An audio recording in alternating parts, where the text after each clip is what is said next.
Assalamualaikum warahmatullahi wabarakatuh. Perkenalkan, nama saya Ahmad Rudianto dari Prodi BBA. Pada kesempatan kali ini saya akan menjelaskan beberapa materi dari awal hingga akhir secara ringkas atau singkat dari mata kuliah Tarbiyatul Manaqib, di mana dosen pembimbingnya ialah Bapak Fikri Farihin MPDI. Baik, langsung saja ke materi pertama, ini tentang pengertian manaqib. Meskipun ada juga yang mengartikan manaqib dengan makna lain, seperti Mahmud Yusuf dalam Kamus Arab Indonesianya yang mengartikan manaqib dengan jalan di gunung, kebaikan, sifat. Arti tersebut tetap relevan dengan keberadaan manaqib itu sendiri, karena manaqib juga membicarakan masalah kebaikan dan sifat-sifat tokoh itu.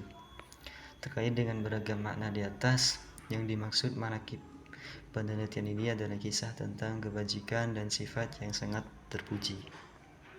Maksudnya adalah bahwa manaqib Syabdul Qadir Al-Jilani merupakan upaya untuk menuturkan atau mengisahkan tentang kebajikan, sifat dan amaliyah terpuji Syabdul Qadir Al-Jilani. Dengan kata lain, manaqib didefinisikan sebagai kisah tentang kebajikan dan sifat terpuji dari seseorang.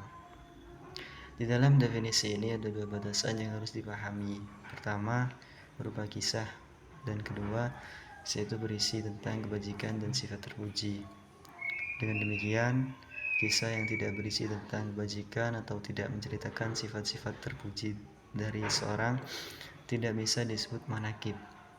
Ciri khas dari manaqib adalah sebuah kisah yang di dalamnya hanya menuturkan kebajikan, amalan soleh dan sifat-sifat yang terpuji dari seseorang.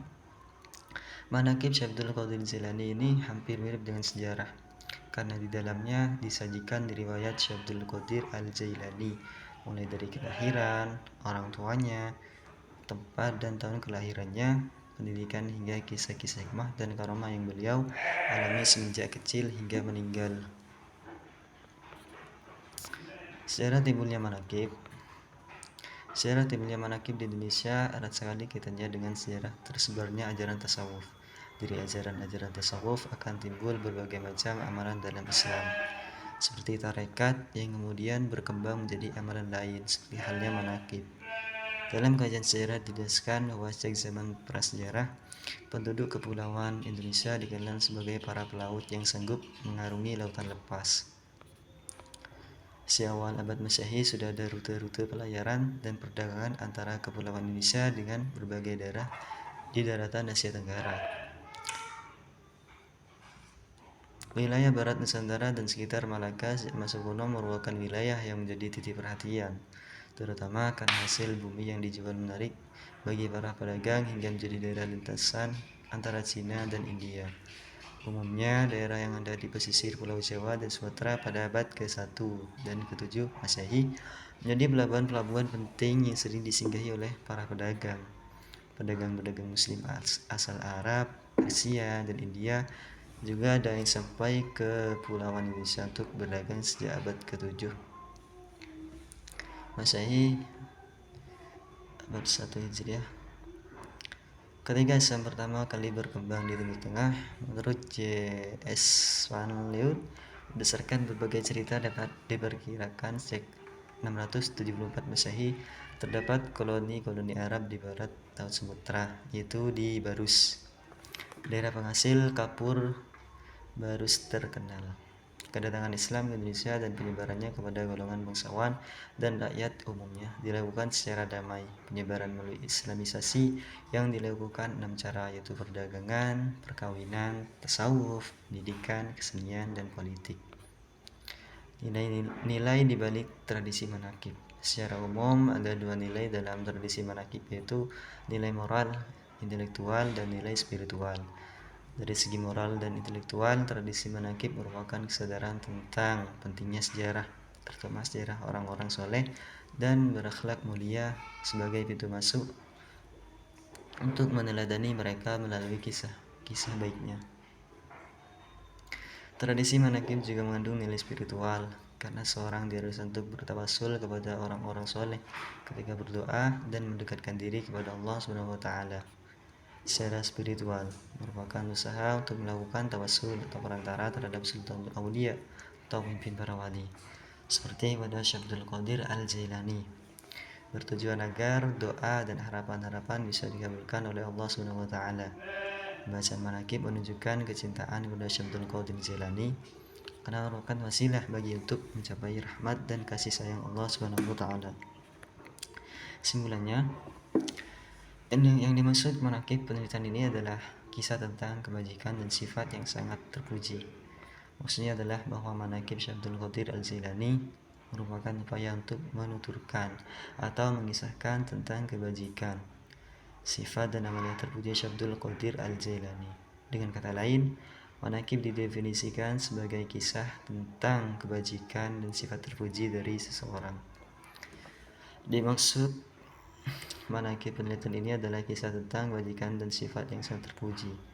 Maksudnya adalah bahwa manakib Syekh Abdul Qadir Jailani merupakan upaya untuk menuturkan atau mengisahkan tentang kebajikan, sifat dan amal yang terpuji Syekh Abdul Qadir Al-Jailani. Dengan kata lain, manakib didefinisikan sebagai kisah tentang kebajikan dan sifat terpuji dari seseorang.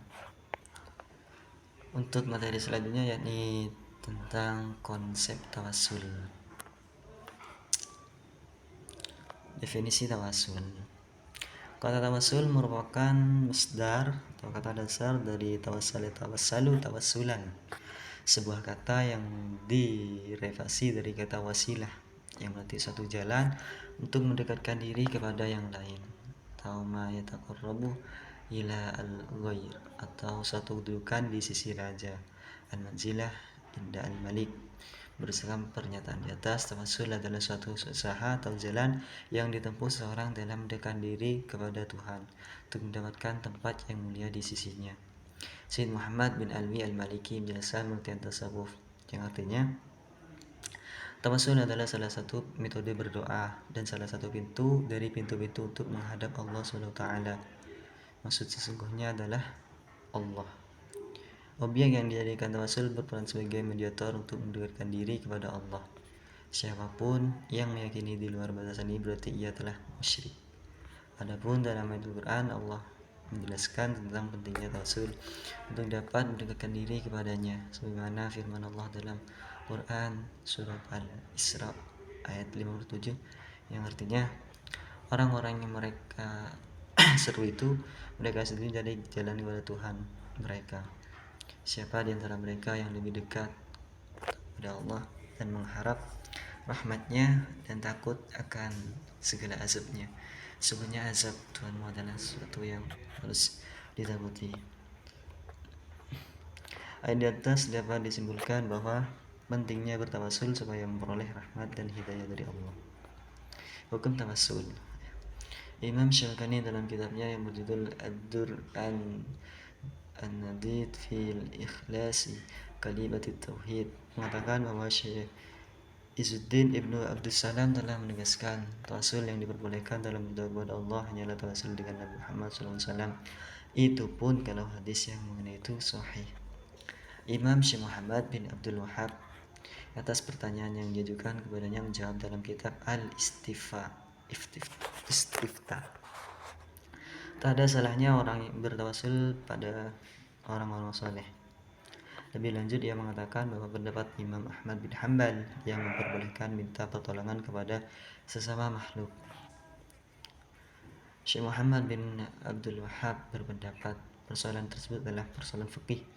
Ia mengatakan banyak ulama yang tidak menyukai hal itu atau tawasul. Kalau kami sependapat dengan jumhur ulama yang memandang tawasul itu makruh, tidaklah berarti bahwa kami mengingkari atau melarang orang bertawasul. Kami pun tidak mempersalahkan orang yang melakukan ijtihad mengenai soal itu. Yang kami ingkari dan tidak dapat kami biarkan ialah orang yang lebih banyak minta atau berdoa kepada semakhluk daripada mohon kepada Allah SWT. Adapun tawasul atau mendekatkan diri kepada Allah dengan cara tertentu ada beberapa cara, yakni satu, masyru'. Apa itu masyru'? Masyru' yaitu tawasul kepada Allah Azza wa Jalla dengan asma dan sifatnya, dengan amal soleh yang dikerjakannya atau melalui doa orang soleh yang masih hidup. Dua, bid'ah itu mendekatkan diri kepada Allah Azza wa Jalla dengan cara yang tidak disebutkan dalam syariat, seperti tawassul dengan pribadi para nabi dan orang-orang soleh, dengan kedudukan mereka, kehormatan mereka, dan sebagainya. Tawassul yang bid'ah itu mendekatkan diri kepada Allah dengan cara-cara yang tidak sesuai dengan syariat. Ketiga, syirik. Bila menjadikan orang-orang yang sudah meninggal sebagai perantara dalam ibadah, termasuk berdoa kepada mereka, minta hajat dan mohon pertolongan kepada mereka. Maksud yang syirik itu menjadikan orang yang sudah meninggal sebagai perantara dalam hajat atau mohon pertolongan suatu kepada mereka. Dapat disimpulkan, termasuk dalam praktik dalam Islam di mana individu atau jemaah berusaha mendekatkan diri kepada Allah dengan menggunakan perantara atau wasilah seperti doa kepada Nabi Muhammad SAW atau wali-wali Allah. Praktik ini memiliki perspektif beragam dalam Islam dengan beberapa madhab yang mendukungnya sebagai bentuk ibadah yang sah, sementara yang lain menentangnya. Terlepas dari perbedaan pendapat, tawassul dianggap penting oleh beberapa umat Islam karena diyakini sebagai cara untuk memohon pertolongan dan syafaat atau perantara dari sosok yang dianggap saleh di hadapan Allah. Adapun materi selanjutnya yakni tentang keutamaan surat Al-Fatihah. Surat Al-Fatihah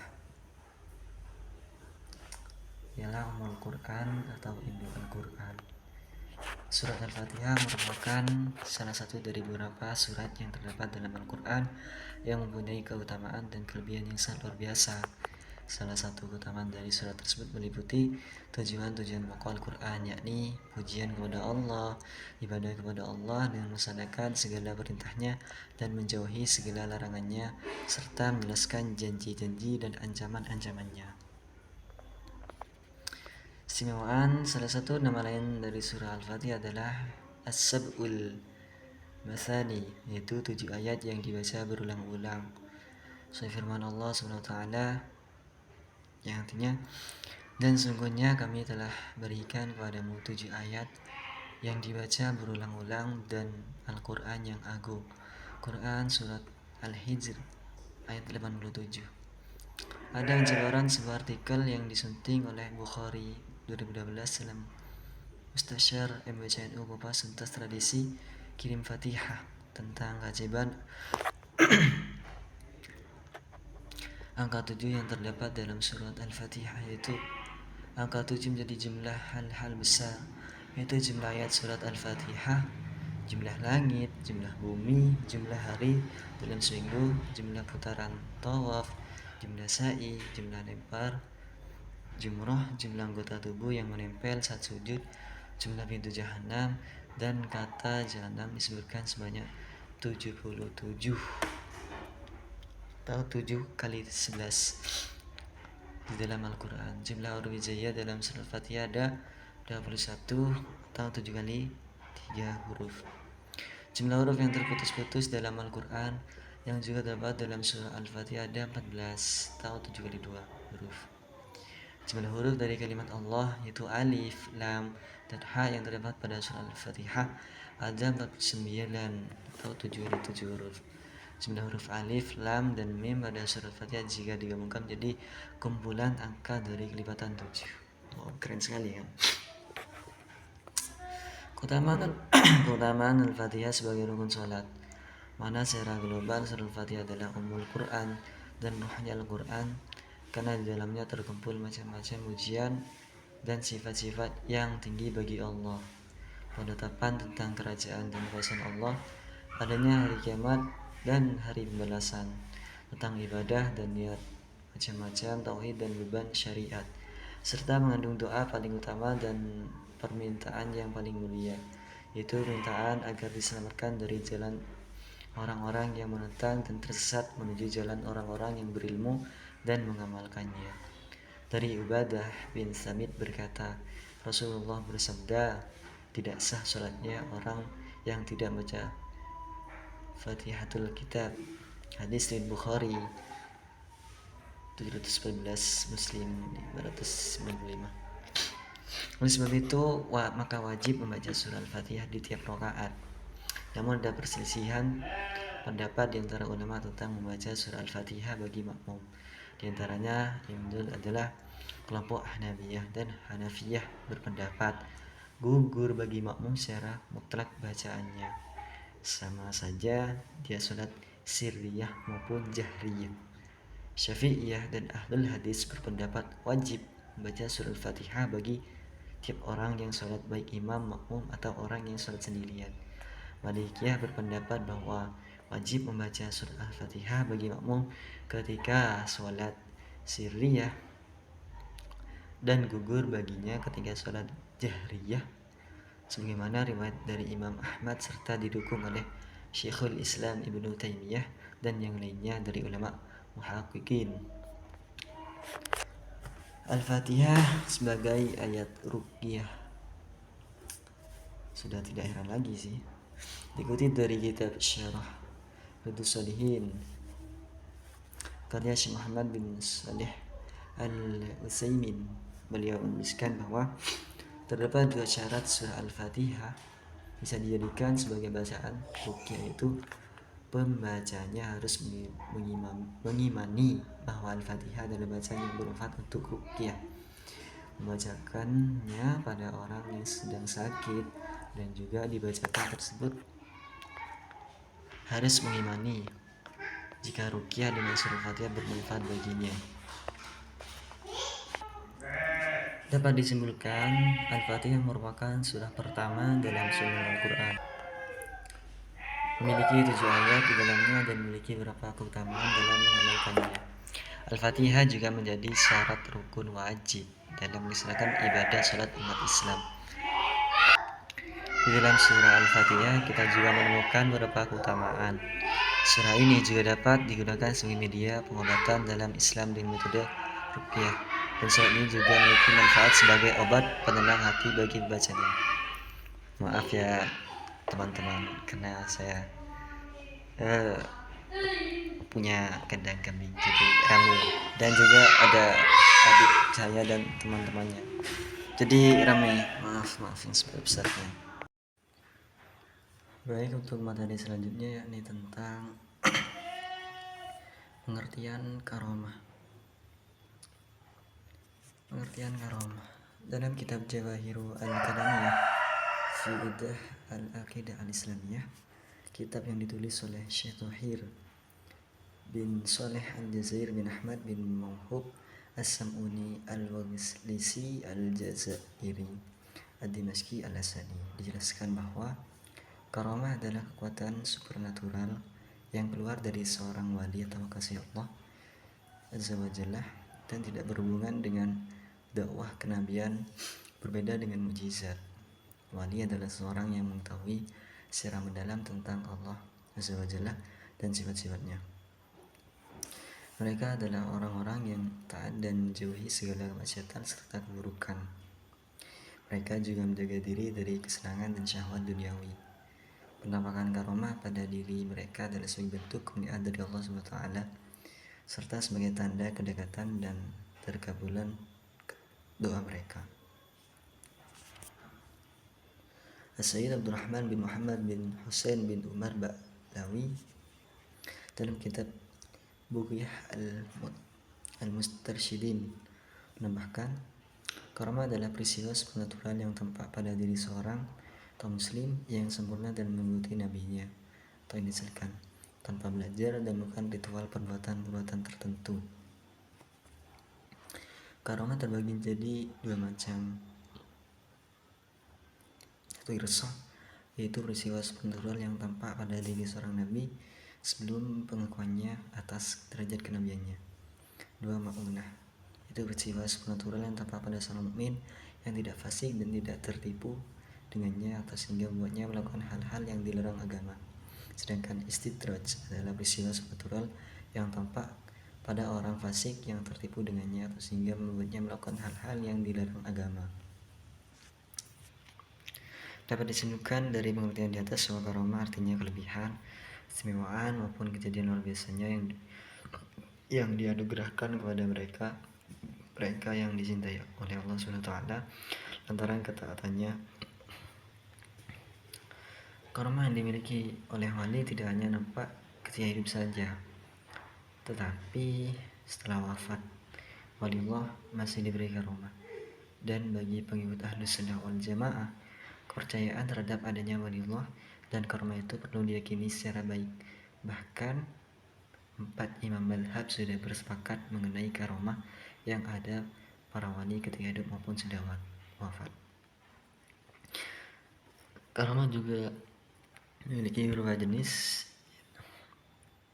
yakni karomah hissiyah. Karomah hissiyah adalah karomah yang dapat disaksikan oleh mata orang-orang awam. Kedua, karomah maknawiyah. Karomah maknawiyah ini tidak dimengerti oleh orang-orang biasa, hanya dapat dipahami dan dapat dirasakan oleh orang-orang alim yang sangat soleh saja.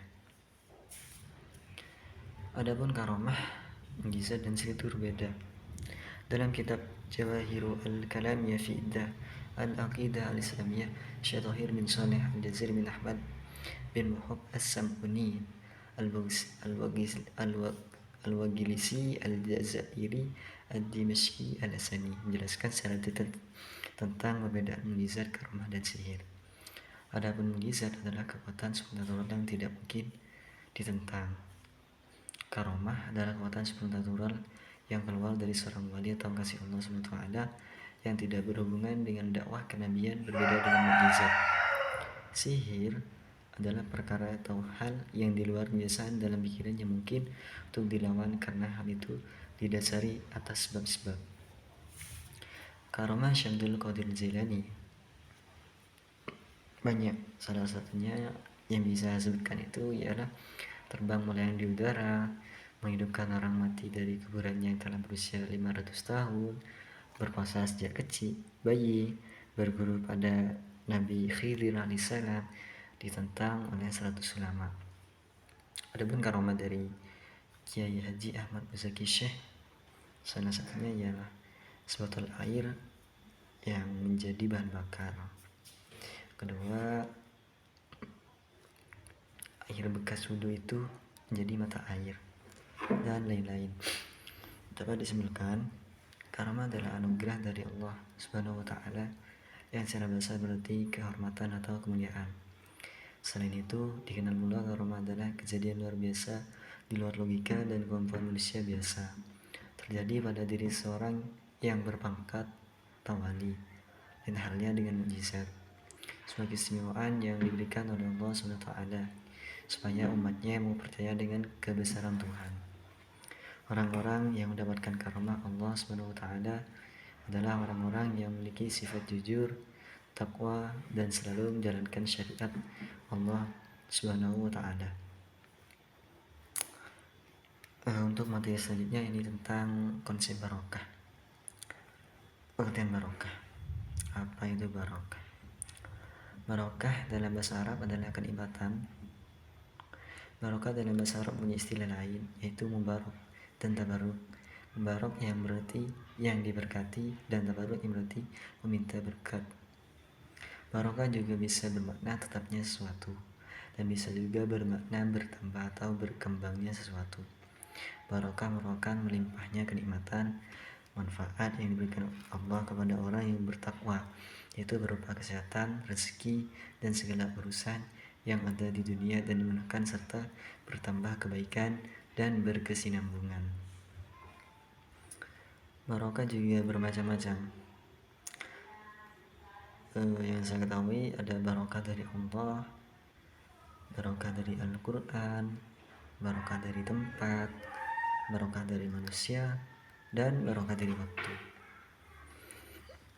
Cara untuk mendapatkan barokah, yakni bertakwa kepada Allah Subhanahu wa Ta'ala, mencari harta dengan cara halal, jemput rezeki setiap pagi, mulai segala aktivitas dengan basmalah. Barokah juga memiliki manfaat. Adapun manfaatnya itu bermacam-macam. Manfaat barokah melalui ilmu. menambah rasa takut kita kepada Allah SWT. Kita semakin menyadari aib-aib yang telah kita lakukan. Bertambahnya makrifat kita kepada Allah dengan semakin banyak beribadah kepadanya.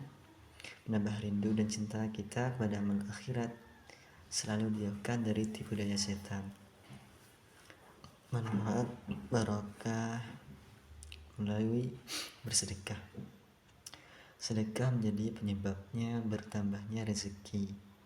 Sedekah dapat mengangkat derajat seorang. Malaikat akan mendoakan orang yang bersedekah dan melaknat orang yang bakhil. Barokah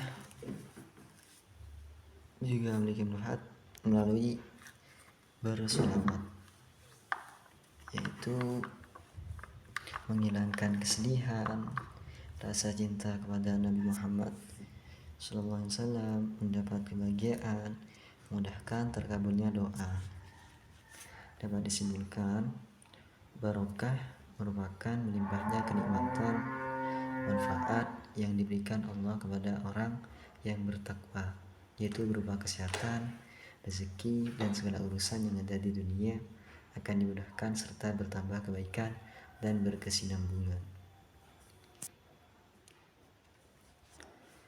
Untuk materi selanjutnya yakni tentang sejarah zikir manaqib Syabdul Qadir Al-Jilani di Pondok Pesantren Al-Qadiri Jember.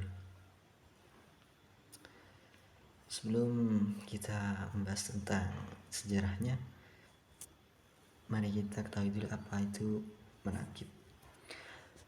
Manaqib adalah sebuah tradisi di kalangan warga, khususnya di kalangan warga Jawa. Manaqiban asal menurut kata atau manaqib bahasa Arab yang berarti biografi, lalu ditambah akhiran pada bahasa Indonesia sebagai akibatnya sebagai manaqiban, yang lalu memiliki pengertian menjadi aktivitas pembacaan manaqib atau biografi tentang Syabdul Qadir Al-Jilani yang adalah seorang wali yang sangat legendaris pada Indonesia, khususnya pada Jawa, yaitu pada desa Wonorejo, Kecamatan Karanganyar, Kabupaten Demak. Manaqib adalah bentuk jamak menurut mufrad manaqobah, yang diantara artinya merupakan cerita riwayat hayati, mencakup kebaikan-kebaikannya dan akhlak terpuji seorang. Adapun sejarah manaqib di Pondok Pesantren Al-Qadiri Jember, sebetulnya Kiai Muzaki bukanlah satu-satunya pengamat zikir manaqib Syabdul Qadir Al-Jilani di Indonesia. Sebelumnya, bahkan hingga kini sudah sangat banyak orang yang mengamalkan amalan yang sama. Tetapi lain lubuk lain kepala, maka lain pula isinya.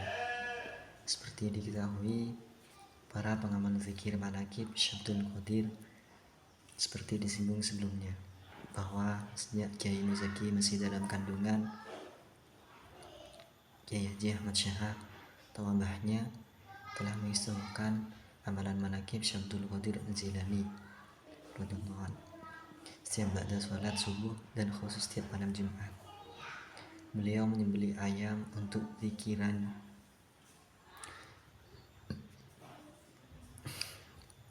dengan para tetangganya. Bahkan karena amalannya tersebut,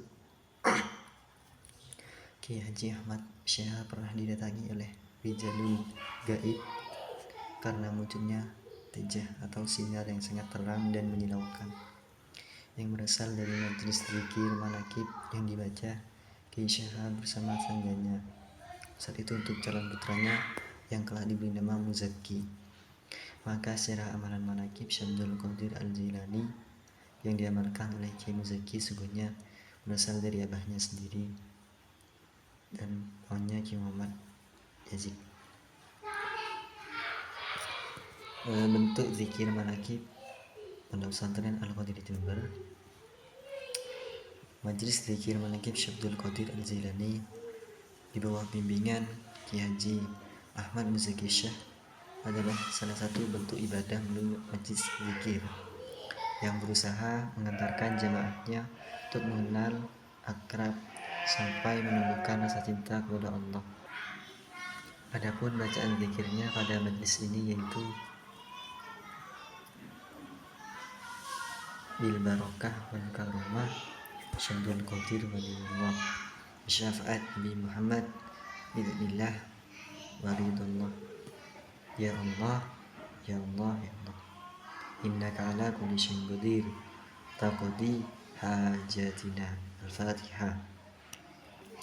Kiai Muzaki juga memberikan arahan kepada para jemaah, jika para jemaah yang mendapat cinta Allah, maka dia harus mengamalkan zikiran bil barakati wal karamati Sultanul Awliya Syamdul Qadir Al-Jilani bisyafaati Nabiyina Muhammadin sallallahu alaihi wasallam bi'idznillah waridullah. Ya Allah, ya Allah, innaka la kulli syai'in qadir.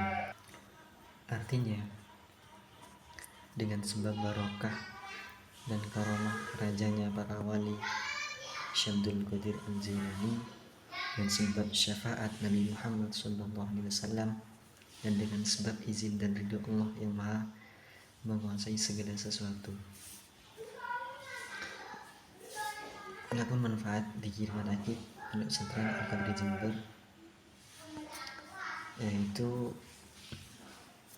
dibukakan pintu langit, mendapatkan rahmat Allah Subhanahu wa taala, mendapatkan keberkahan. Dapat disimpulkan, manakib adalah sebuah tradisi di kalangan warga, khususnya di kalangan warga Jawa. Manakiban asal menurut kata manakib bahasa Arab yang berarti geografi menggunakan akhiran an pada bahasa Indonesia. Sebagai akibatnya, semua manakiban yang memiliki pengertian menjadi aktivitas pembacaan manakib dan biografi tentang Syamdul Qadir Al-Jilani yang adalah seorang wali yang sangat legendaris pada Indonesia. Lanjut materi selanjutnya, yakni tentang biografi Kiai Haji Muzaki Syekh. Ayah dan ibu dari Kiai Haji Muzaki Syekh dan kapan tempat lahirnya. Kiai Haji Ahmad Muzaki Syekh lahir di desa Kedawung, Kecamatan Patrang, Kabupaten Jember pada hari Ahad Manis tanggal 9 Agustus 1948 dari pasangan keluarga Sakinah Kiai Haji Ahmad Syah dengan Hajah Fatimah Zahra binti Kiai Haji Syadili sebagai anak yang bertugas jaga adiknya yang bernama Muhammad Mahsun, sebab kakaknya yang bernama Muhalli wafat ketika masih bayi. Muzaki kecil secara alamiah telah terdidik menjadi seorang pemimpin, paling tidak dalam mengayomi, sabar, mengalah dan menyayangi adiknya yang lebih kecil. Maka tidak heran bila dalam diri Muzaki telah tertanam karakter kepemimpinan yang telah dapat menjadi modal dasar untuk memimpin umat. Adapun pendidikan Kiai Haji Muzaki Syekh, Kiai Haji Ahmad Muzaki Syekh dan adiknya yakni Kiai Haji Mahsun Syekh pada masa mudanya hidup dalam suasana lingkungan keluarga yang harmonis dan agamis hingga beliau berdua dewasa. Selain itu, sebagai keluarga yang sangat sadar akan pentingnya pendidikan, Kiai Haji Ahmad Syah tidak ingin kedua putranya ketinggalan. Maka ketika usia Muzaki menginjak 7 tahun, ia didaftarkan di SDN Kadembangan. Begitu tamat SD, Muzaki dikirim ke Ponorogo untuk nyantri di Gontor. Setelah setahun di Gontor, Muzaki pulang dan langsung daftarkan diri di Madrasah Tsanawiyah 2 Jember, yang saat itu gedungnya masih numpang di PGAN Jember. Setelah tamat, Muzaki lagi-lagi ingin menimba ilmu di pesantren. Kali ini yang dipilihnya adalah pesantren Darul Ulum Peterongan, Jombang. Baru setahun berguru ke Ki Haji Mustain Romli di Peterongan, Muzaki pulang lagi ke Jember dan langsung mondok di pesantren Al-Fatah Jember. Berguru pada Ki Haji Zofir sambil sekolah di SPIAIN dan melanjutkan kuliah di IAIN Sunan Ampel Jember. Adapun latar belakang yang membuat Kiai Muzaki menyukai ilmu gaib. Menurut keterangan Kiai Haji Ainul Yakin, ketika usia perkawinan Kiai Haji Ahmad Syekha dengan Nyai Hajah Atibatus Zahra masuki bulan ketiga. Saat itu beliau sedang sholat malam dan baca Nurul Burhan atau kitab Manaqib Syabdul Qadir Al-Jilani. Kiai Haji Ahmad Syekha seakan bermimpi. Dalam mimpinya itu, beliau buang air kecil saat hendak berwudu. Tiba-tiba yang keluar bukan air kencing, melainkan 2 ekor macan yang sangat besar. Dan mimpi tersebut terus mengiang dalam ingatan kesehariannya. Karena itu, Kiai Haji Ahmad Syekha sangat serius mempersiapkan putra-putranya agar kelak menjadi orang mulia dan berguna. Sebagaimana Nabiullah Ibrahim alaihissalam, beliau selalu melibatkan putra-putranya dalam setiap doanya. Bahkan sejak 2 bulan istrinya mengandung calon putra keduanya kelak diberi nama Zaki. Kiai Haji Ahmad Syekha tidak pernah telat menghatamkan Nurul Burhan tiap subuh, dan khusus tiap malam Jumat beliau menyembelih ayam untuk zikiran manaqib bersama para tetangganya. Padahal saat itu ekonomi beliau sangat memprihatinkan. Dapat disimpulkan bagi Kiai Muzaki, kemuliaan dan eksistensi seorang bukan ditentukan oleh orang lain, juga bukan karena faktor keturunan, genetik, jabatan, kekayaan, atau berbagai simbol zahiriyah lainnya, melainkan lebih ditentukan oleh prestasi, kompetensi, track record atau rekam jejak, dan kredibilitas serta ketakwaan dirinya sendiri kepada Allah SWT. Dalam konteks inilah kiranya difahami pernyataan yang sering disampaikan Kiai Muzaki, kalah wirid kalah, menang wirid menang. Ali bin Abi Thalib karramallahu wajhah menyebutkan, pemuda yang handal adalah mereka yang berani mengatakan inilah aku, bukan yang mengatakan aku anak fulan, cucu si fulan. Pandangan tersebut relevan dengan tuntunan Al-Quran yang menegaskan bahwa sungguhnya posisi yang paling mulia di antara manusia di sisi Allah adalah yang paling takwa di antara mereka. Karena itu kepada anak cucunya, para santrinya, dan para jamaahnya, Kiai Muzaki sering memberikan tausiah atau qaul hikmah bahwa yang artinya kemuliaan seorang itu bukan karena nasabnya, tetapi karena jerih payah usahanya sendiri. Maka jangan andalkan nasab dan silsilah, tapi andalkanlah dirinya sendiri. Untuk materi yang mungkin terakhir ini tentang analisis pengertian sholat birril walidain dan sholat hajat. Mungkin sudah tak jarang kita dengar tentang 2 sholat ini, yakni sholat birril walidain dan sholat hajat. Untuk lebih jelasnya mari kita kupas satu persatu. Kemudian dari sholat birril walidain, apabila seorang muslim hendak melakukan berbagai macam amal ketaatan sesuai dengan kemampuannya, maka hendaklah ia mendahulukan amalan-amalan yang paling utama untuk dikerjakan. Di antaranya adalah birrul walidain, bahwa bukti seorang anak kepada kedua orang tuanya akan menjadi sebab datangnya kecintaan Allah kepadanya.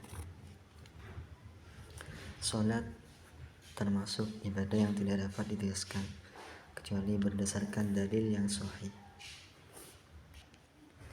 Sepanjang ilmu yang kami ketahui, tidak ada dalil yang menunjukkan tentang disyariatkannya salat birrul walidain, dan hanya dawuh dari para hukama atau ahli hikmah, sekalipun birrul walidain atau berbakti kepada kedua orang tua termasuk perintah wajib dalam agama Islam.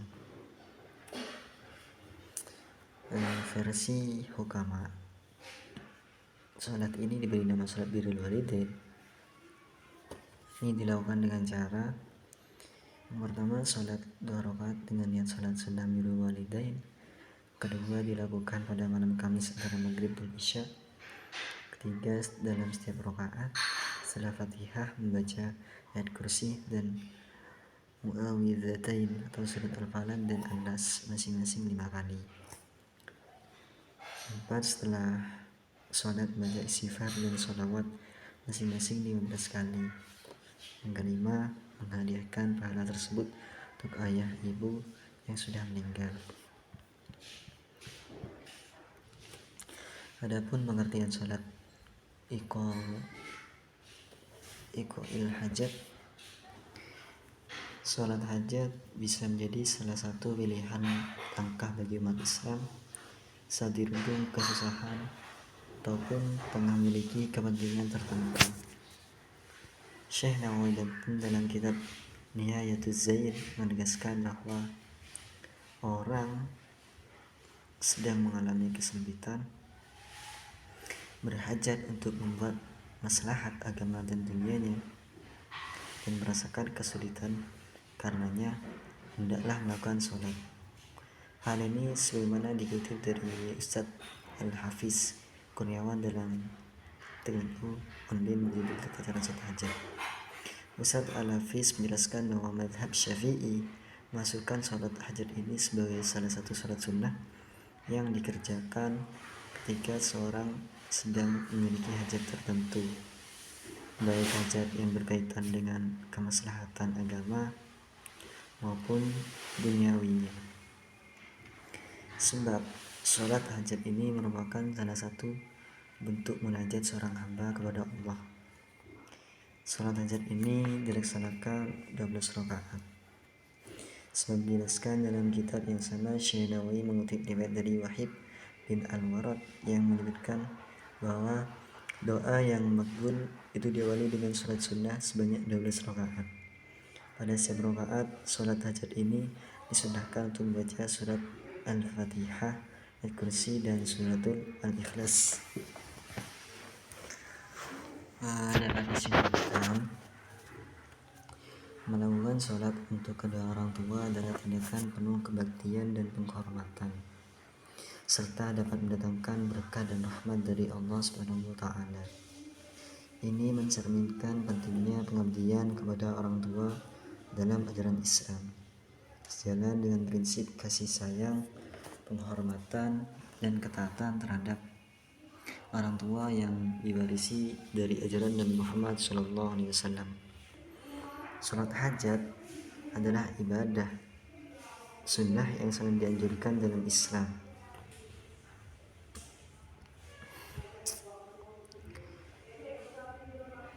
Salat hajat merupakan sarana untuk memohon pertolongan, petunjuk, atau kebutuhan tertentu kepada Allah Subhanahu wa Ta'ala.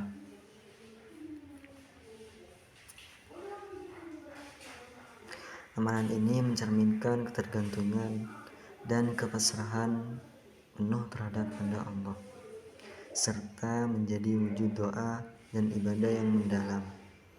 Dalam praktiknya, salat hajat dapat dilakukan dalam berbagai situasi, baik dalam keadaan sulit maupun sebagai ungkapan syukur atas nikmat yang diterima.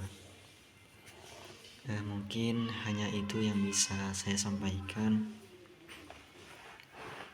dari beberapa materi mata kuliah dari awal hingga akhir secara ringkas.